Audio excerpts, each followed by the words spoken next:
Okay,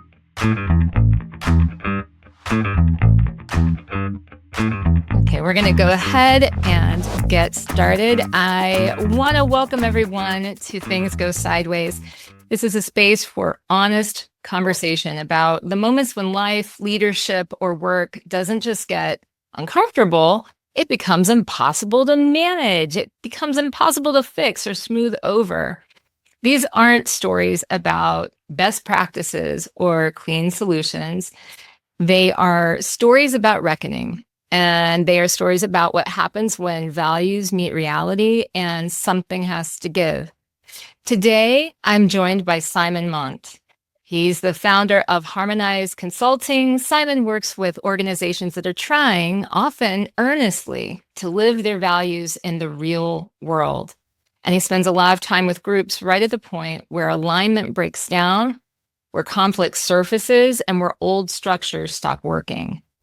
Simon, thank you for being here. Did I get your last name right? Did I say it? Yes. Yeah. Thanks so much, KiKi. Okay, I'm glad that you're here because I have to say, I was perusing your website. I listened to a previous podcast that you were on, and I got really excited about talking with you and learning a little bit more about your own stories, your own sideways stories that have sort of led you into the work that you do. So, I mean, with that segue, when you look back across your life or your work, what's the sideways moment that you couldn't out-organize, you couldn't outthink, you couldn't values statement your way around? Yeah. Thanks for having me. I'm so excited to talk to you and like get into the heart and realness of it. Spend a lot of time like as a professional, so it's really nice to just have that like honest conversation about what it's like to be a human. Yeah. I think for me, the first one that was really like a big deal was I was a school teacher in a little one stoplight town in South Arkansas. Mm. And it was basically, those movies about the hero teacher that goes into the school and they go in and things are really crummy and then they start to make progress, but then things go bad. And then Yeah. they're like 3/4 of the way through the movie, it looks like they'll never recover. But then at the end, there's this like big hero moment and everyone comes together. It turns around and they're high-fiving and they're singing and stuff. Yeah, you know this movie, right? Yes. I basically lived that movie, except without the final act. It just never turned around. Oh, denied. Oh, So it got really bad, to the point where I actually woke up one morning trying to go to school. And it had been after months where every morning I would wake up in the morning, set my alarm early so that I could have a panic attack on the bathroom floor, get myself together, go to work, come back. it's good that you coordinated that sort of mental breakdown lunch- element. Lunch, another panic attack. I mean, just kind of kept moving through. There were a lot of dramatic stories, but one morning I woke up and I just had this complete breakdown, right to the point of like hallucinating, kind of like a schizophrenic break almost. And I was in this space of like, oh, not going to work, and I need to figure out how to get myself out of this situation as quickly as possible. I need to go somewhere where I have support. I need to go somewhere where there's mental health professionals that I trust. Like, I'm losing it. And I was like really thankful that somehow I was able to get on a plane and get somewhere where I felt safe and I could start the process of putting myself back together. But as I did that, the big realization was like, hang on. What drove me to this point was not one event. It was not just that I was in a stressful situation. It was something about every way that I was living my life. It was like everything about how I was making choices and who I thought I was and how I was coping with stress and my story about who I needed to be and my story about what was good and what was bad. All of it had somehow driven me to a point where it was essentially like this brick wall, and I just splatted against it. And then that that really shook me in terms of everything, in terms of my identity, my values, my sense of reality, and my sense of spirituality. And the thing that really crumbled the most was like the idea of savior and the idea of strong man, because that's what I was following. I was following like, let me be good and help people, and let me be strong and manly, and this is how I'm supposed to do it. And that led me to join a program called Teach for America. And then I looked, I was like, oh, Teach for America, they're trying to do good.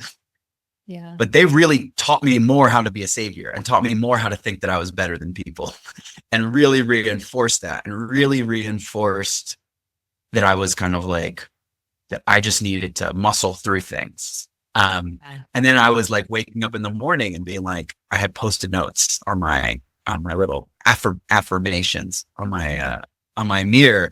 And it was like, basically, it was like just mean to myself, right? Just like get up and deal with it. And I was like, oh, and that's how I was orienting toward myself. I was just trying to muscle through and trying to help, but think that I'm superior and think that I'm alone. And then I asked for help, and they told me, I was like, I need mental health support. And they were like, you need to reconnect with the fire, light the fire that brought you here to begin with. I was like, Oh, God. oh, No, I mean, hell, not fire. Okay. Like, help. Like, I'm receiving physical threats from people. Like, I need help. yeah. So it all just flatted. And then I had this like identity collapse. And then also that was one of the big things that opened me up to some of the systems awareness that I work with now, which was like, oh, the system that was built to try to help the school system was replicating a lot of toxicity, and I was inside of it, and it warped me. Wow. And then the same thing happened when I went into other systems, and that's kind of the puzzle I've kind of been obsessed with, is like, hang on, if we're trying to do good, who are we while we do it? And who do the systems that we create teach us to become? So what you do now, you help groups today navigate conflict. So how is it that when this all got shaken up and you began to sort of piece together what happens next, how is it that you came to the place where you are today? Well, I already known that I was going to go to law school before this had happened. So that was a really mixed blessing, because as I was collapsing, as kind of like my identity was melting, I knew that I had this really clear next step that I think was helpful, and that it gave me a container for my identity to melt. You know, I had 8 months for it to melt and reconfigure. And then I knew I was going to be kind of doing something that had a little bit of forward momentum. And I think that was really great. And it also forever opened up my sensitivity and my like awareness, really, because some of the breaks that I was going through, it's like when you realize that not just that you're making up your own identity, but that like the veil between what is real and not real is not as clear as you thought it was. Yeah. Right. And then there's kind of like the space of the spiritual awakening and kind of like the Kundalini awakening, but in a pretty scary room. So I kind of got that. And I then became really interested and open to way more ways of making sense of the world, in terms of spirituality and energy and consciousness. And then I became more aware that the idea of like taking care of myself and being in tune with myself and the earth and being real and healthy wasn't like an option, because if I didn't do it, I was going to hit the wall again. And so I became aware of that. And then I really was like, oh, the wall isn't scary to hit. The key is to hit it as fast as possible, as many times as possible. Because what happened was I built an identity for 23 years and then it got shattered. Yeah. But if the next one I build is I only hold on to it for 6 months and then I let it shatter, I'm not gonna be that attached to it. Right. And then it was a cycle of like, oh, the faster we go through these cycles, the more we learn how to be in that deep unknown and put ourselves back together. And each time we go through it, things that we don't need fall away. And what is left is realer and realer and more trustworthy. So then I became interested in like going through the cycle, Interesting. and welcoming it in a lot of different forms. And I think that was a really big factor. And that's also like on a personal level, and then on a professional level, it was really this observation that I was like, oh, I want to help. American school system needs help. These people want to help the American school system. Right. Okay? Yeah. I joined that and then saw all of the problems with the structure that was trying to help. Then I went to law school because I had like, I want to do justice. Yes. You're in law school and you're like, oh, it's the same thing again. The structure that is designed to create lawyers is also replicating a lot of the injustices. Yeah. And then I wanted to do, anti-mass incarceration, anti-sort of prison pipeline work. And I was like, oh, do I want to go into a more mainstream thing? I was like, I was at a public defender's office and I was like, oh, while I really appreciate the work of public defenders, I'm feeling it turn me into the same thing I don't want to be. Wow. Oh, Okay. And then it's like, then I became more interested in facilitation and community organizing. I became like, I got trained in restorative justice and started practicing restorative justice as this kind of like really different form. And that led me into my professional career, which was like, oh, so if we're going to do good, we have to figure out how to collaborate and work together in a way that does not replicate as much of this stuff as possible. Because if we're going to like, for example, work on, the issue of mental health in the United States, we can't create an organization that demands us to work 60 hours a week and then burns us out, because we'll just be creating the mental health problem while we're trying to solve it. How do we do this? And how do I do it as an individual? And how do we do it together? And now I'm just like obsessed with the question.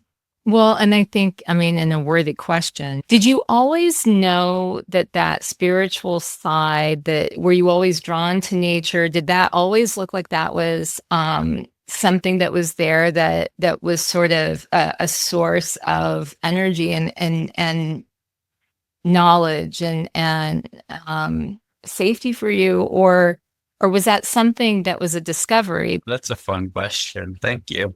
Yeah. It was always a part of my life, but not in that same way. So I always had kind of a strong sense of being a seeker, and I was always looking for a truth that I could anchor in. And before that time, it was more of a mental search. And after that time, it got very visceral and felt, right? Because it was like, before that time, if I was, I wanted some truth I could anchor in, and there was like a little bit of a thing going on in me that's like, and I'm going to be the one that finds the truth, and I kind of already know the truth, and involves me being this kind of person. Right. I wasn't totally aware that was happening. Yeah. But then it was like, oh, that whole thing shattered. And then everything was up for grabs. And then that brought back the question of like, all right, what is the truth that you'll anchor in? And how do you know? And however you thought you knew before led you to a dead end. So now we need to really be different in the way that we orient and the way that we think. And I'm kind of still on that journey, right? What is it that we trust of all the different impulses that we feel and all the different directions that we can go in and all the different parts of ourselves and the voices we hear inside and outside of us? And what is the thing that we defer to and how aware of that are we is now a bug in my brain. Did you face any sort of pushback? Because you're talking about a path that seems pretty easy to understand as you're explaining it to me. I'm like, okay, yes, that was very rational, logical next steps.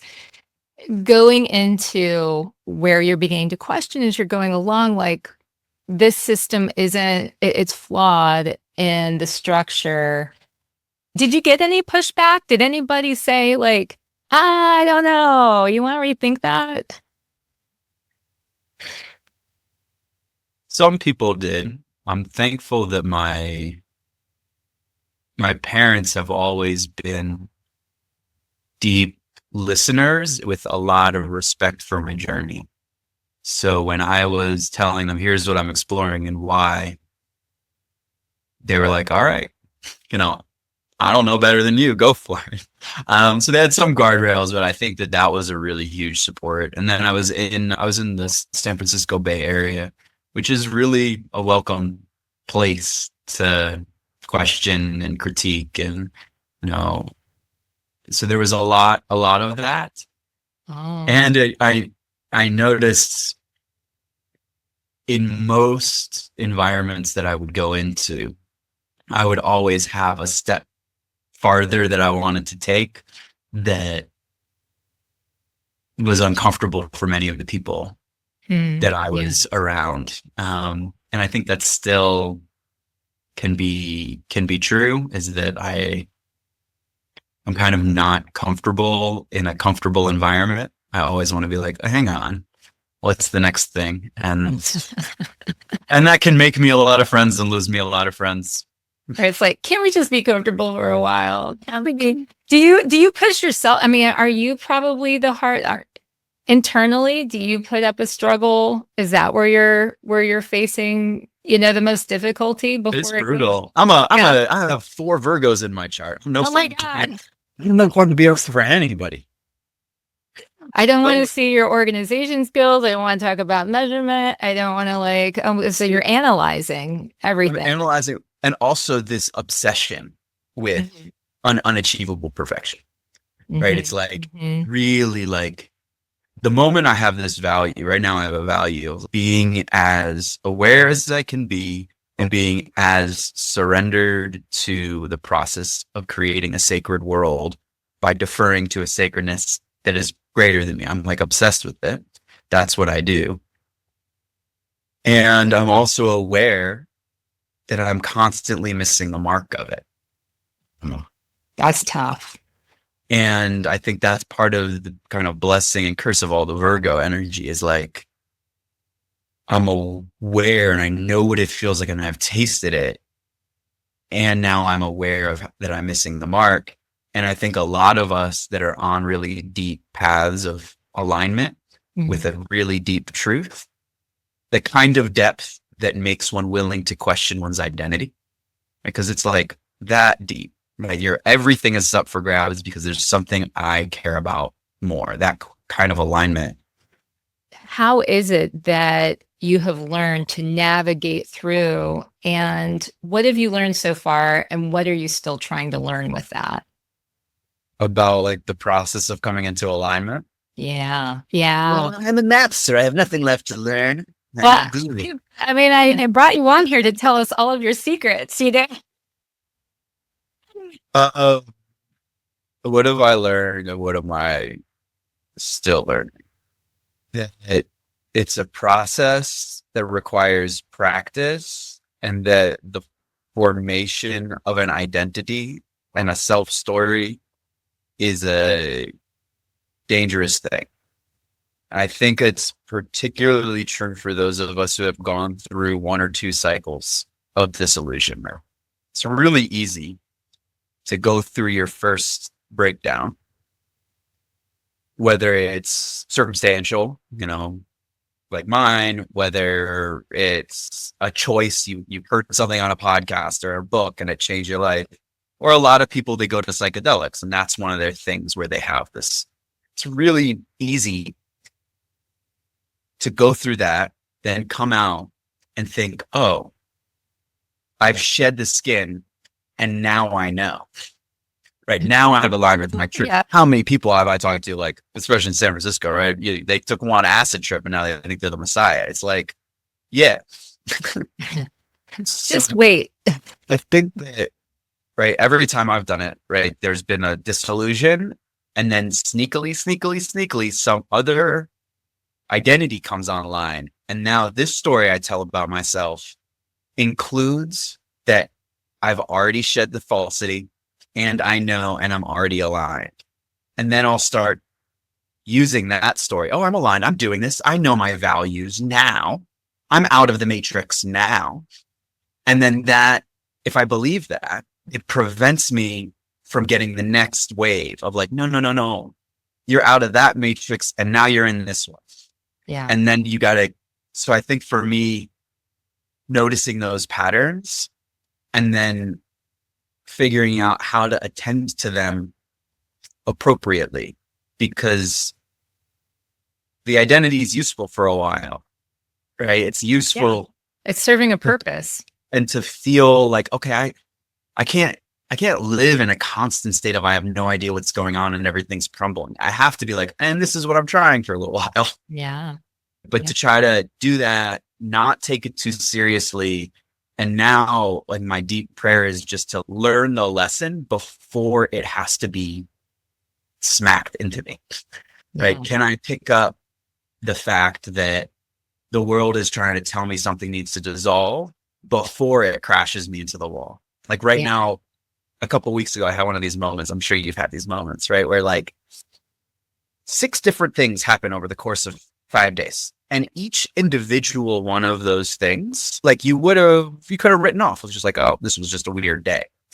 But all of the 6 things all point to like the same basic pattern in you. And they're all 6 of them are like, it's not working anymore. It's not working anymore.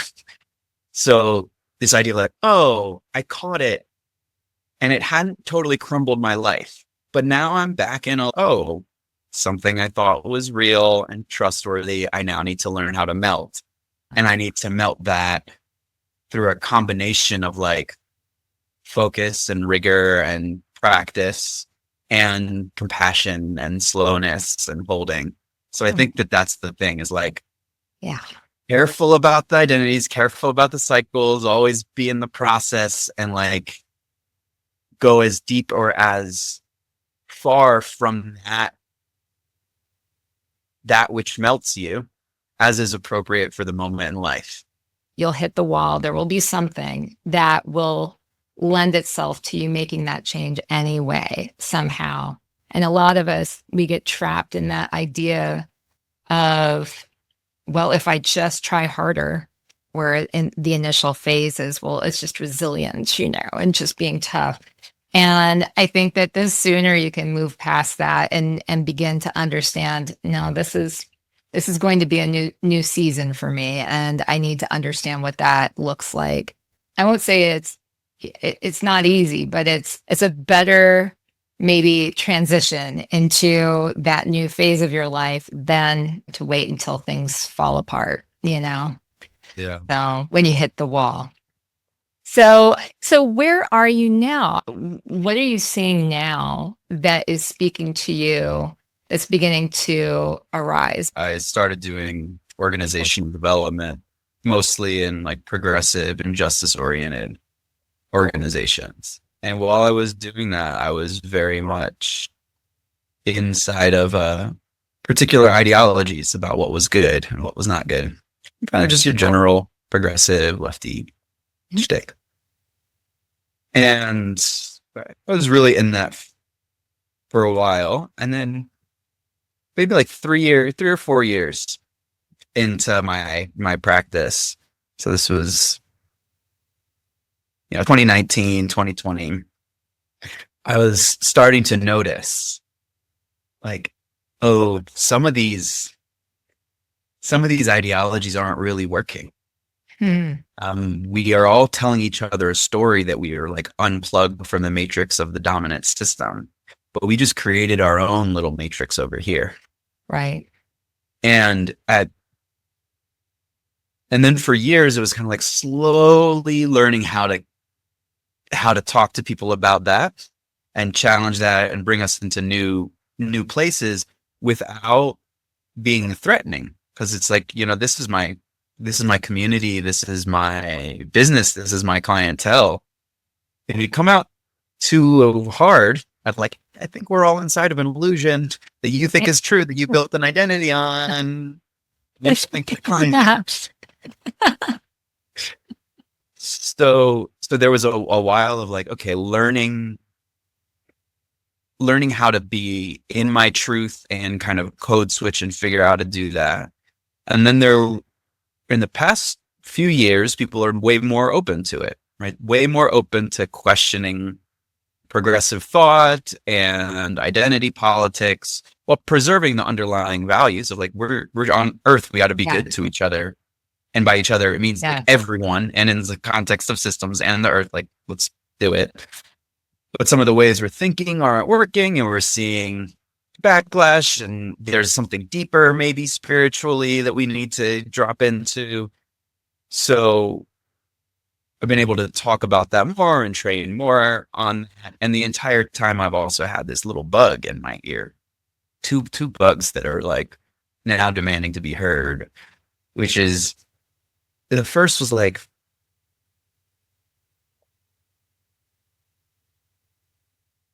am I going deep enough here with organizations?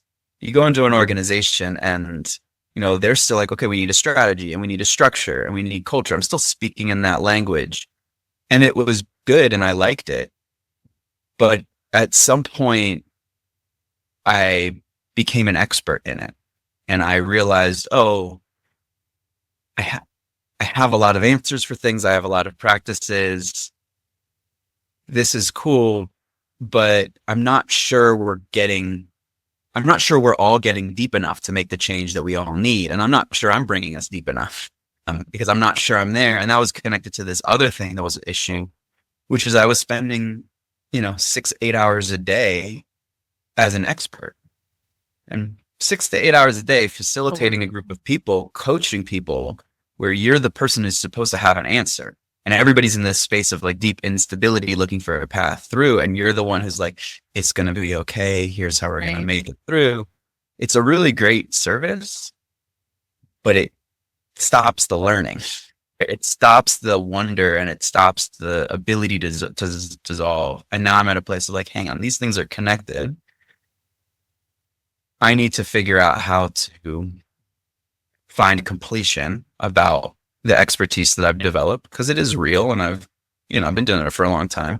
I need to find some kind of completion so that I can share that with others, and cool.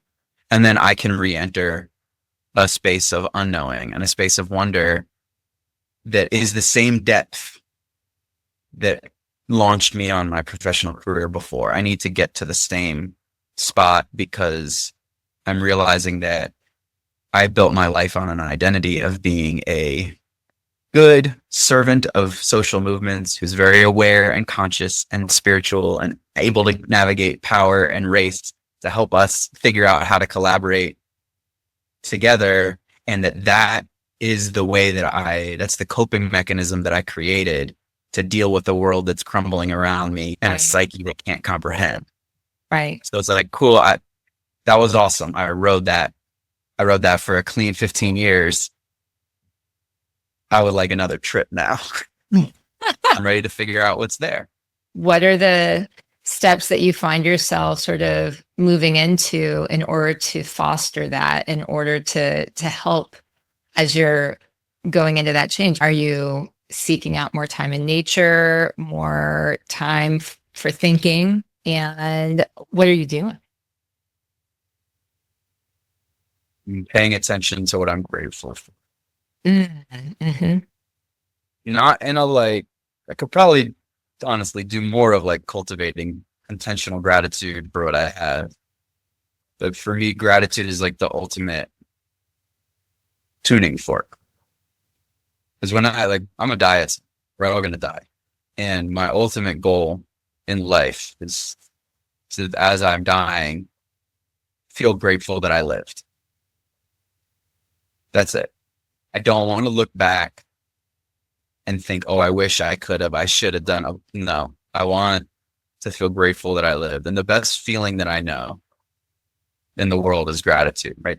True gratitude for being alive, true gratitude for the life that I get to live, true gratitude for another person. There's nothing that is more nourishing to me than feeling that. So I'm trying to really pay attention to what evokes that gratitude and that awe and that wonder, and guard it jealously. Like, okay, yesterday I spent my day. What was I like for most of that day? Was I rushed for most of that day? Was I grumbling in my own head for most of that day? Or was I grateful for most of the day? What? And if I wasn't grateful for most of the day, and I lived that day another 3,000 times, Yeah. I get in trouble.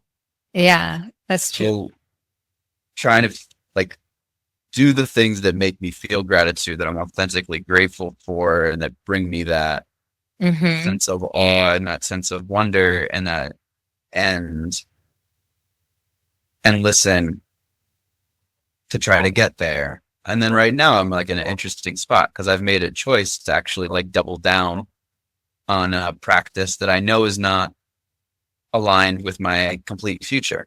I'm doubling down on developing tools and trainings and sharing them with the world because I feel like I'm in a moment of reaching completion, and that's the season is actually, and that I'll be so grateful once I've done that.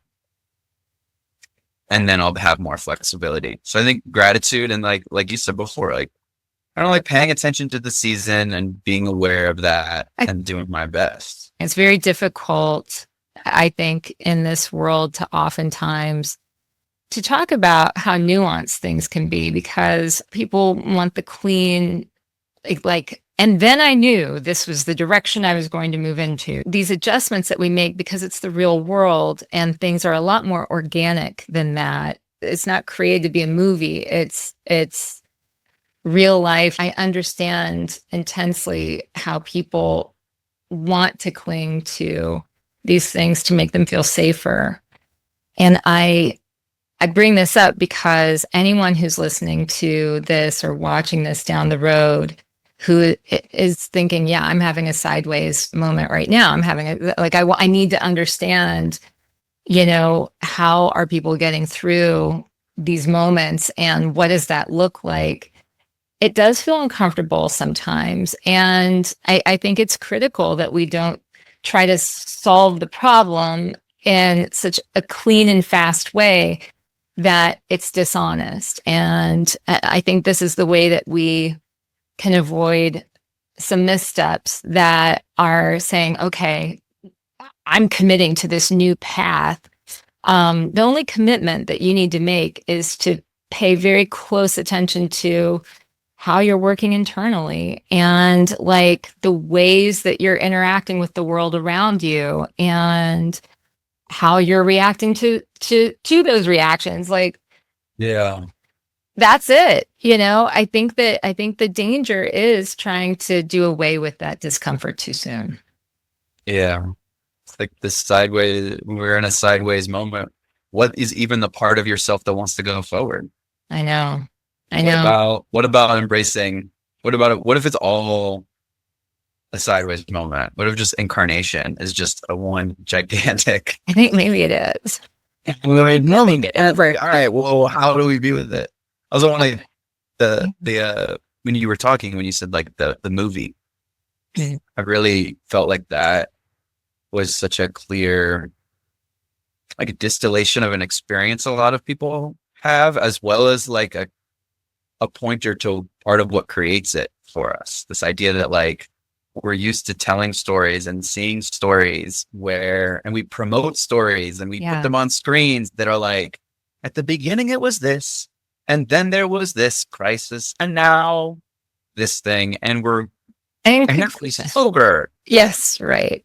And I think like I agree with you. Like life isn't like that. And I think another thing about the movies and the stories we tell is that most of us make sense of our lives based on stories that center humans. The hero's journey, or even this idea of like the sideways moment, right? We talk about what's the sideways moment for Simon and Simon's truth as Simon navigates the world. And then even on a global scale, like we're like, what is the story of climate change and humans' Right. cause of climate change? It's still people are the main characters. And one of the questions that I found like really powerful for me is what if the biggest story to make sense of my life and give me a sense of place in reality, I'm a sidekick in it and humans are sidekicks. What's that? What's that story? And what is the story being told beyond me that I can participate in? And when I meditate on that, boy, will that melt Yeah. all of my things. And I think that that's been a really beautiful thing that I've sat with. That's fun to share. That gratitude that you were Mhm. speaking of before, what makes that bloom inside? And like what really fires that up? Where do you find it? Where do I find like Yeah. my gratitude? Yeah. I'm thankful that I get to spend time doing stuff like this, that other people would be like, well, I'd love to just sit around and like talk to people and record, and it's like, but like, I really genuinely love to learn from other people and learn from their stories. That's a privilege. Like I get to do this and it feels really good. I think that there's so much beauty that's still around. Even when things feel really volatile and scary, and I look for that, you know? Yeah. I think beauty is really special because it's like we get to experience it and it's so clear that we didn't do anything to deserve it or earn it. Like there's nothing you can do to make a tree or a sunset more beautiful other than receive it, other than just notice it. And this, because I feel like all those things for me are like the things beyond me that I'm like, I didn't, it's kind of, Yeah. Yeah. magic. It's magic. Yeah. And it's like, Yeah. I like yeah, that. I like that. That's great. Yeah. I love that. The things beyond me. Yeah. there's, It makes me think about like the way that light filters through sometimes through windows and stuff, and you just capture it. And I always thought that kind of like the dust particles that you see in that light, like how it kind of looks like magical and like, I mean, it also probably signifies that you need to like clean your house or something, but honestly, like sometimes when like you can kind of see these little particles and it's like, that's so beautiful, to just see sort of this proof of existence and like air filtering through. It's nothing I'm doing. I'm literally just observing something that just is lovely that it exists. And that's great. I think that gives hope and it gives inspiration. It can give inspiration, but at least it can just give to be grateful in that moment in any sort of sideways space that we find ourselves in. Being able to recognize those things that carries us through. Maybe that's the best through line is beauty and just observing those things outside of us. yeah. I think the deeper the sideways thing, it's like the more that's up for grabs in that moment, the more we like lean into it, the more we're available for a deeper and realer truth to unearth. Yeah. Like if you work a corporate job and you're like, oh, this job isn't right because I'm not getting enough promotions and I want another thing, so I'm gonna give up this job to go to another corporate job, right? You haven't gone very far down. Yeah. But if you're like, oh, I'm going to give up my profession, but I'm still going to try to get a job in a tech company. Yeah. Okay, you've gone a little farther. Oh, I'm going to give up. Hang on, I think maybe the entire system of American capitalism might not be what I want to participate in. And maybe everything like, whoa, right? Oh, and maybe the stories from my childhood that I thought I am. Okay, and maybe you go all the way down. If you can hang out there, then I actually think that most of us, and it's clear that you've hung out there, right? When you're hanging out there, you notice these other things. It's like, hang on. Nothing is realer than the beauty of the sunset that I did nothing to deserve, but somehow creates a place of my sense of place and belonging in the cosmos. And that is something I trust more than everything else. Yeah. Oh, everything I was doing was making me miss every sunset. Cool, all that. I'm gonna hold that, right? So the deeper we go, and I think a lot of us end up at beauty, at elegance, at heartfeltness, at like slowness and a sense of deep connection, like at awe, at humility. Those are the places that most of us land. So it's like, if we aren't visiting it regularly enough, that's a bummer. I do want to ask you a final question that if someone is listening to this and they feel like something quietly unraveling for them, or maybe not so quietly unraveling, but something's kind of falling apart, what feels honest to say to them right now? Congratulations. You've managed to create or notice a moment in your life that is filled with deep potential and deep unknown. And that potential and that unknown is the place that gives life, that creates the thing that you long to be and the thing that you're destined to be. And you've now noticed that it's a season to like revisit the unknown and reconnect with it and reconnect with something deeper and truer. And that's a really great place to be.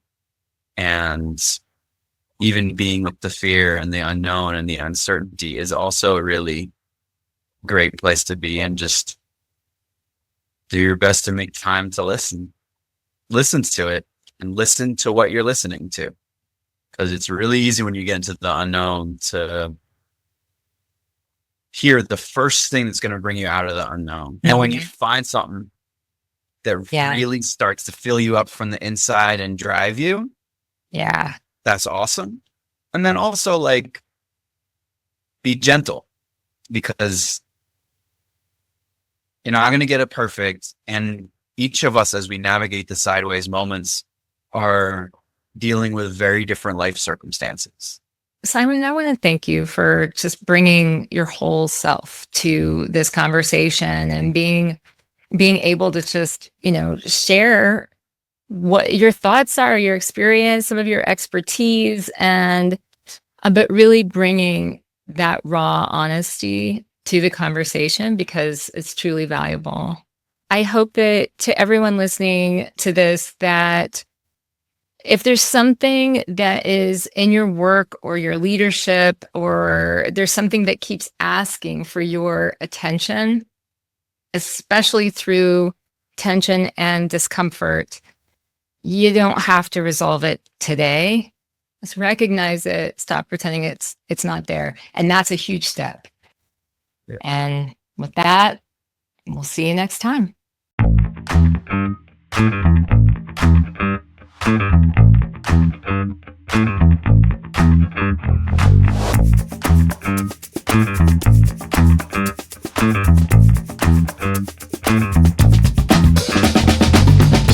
True gratitude for being alive, true gratitude for the life that I get to live, true gratitude for another person. Like there's nothing that is more nourishing to me than feeling that.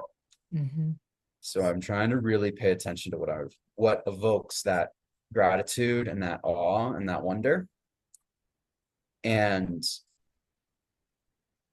guard it jealously.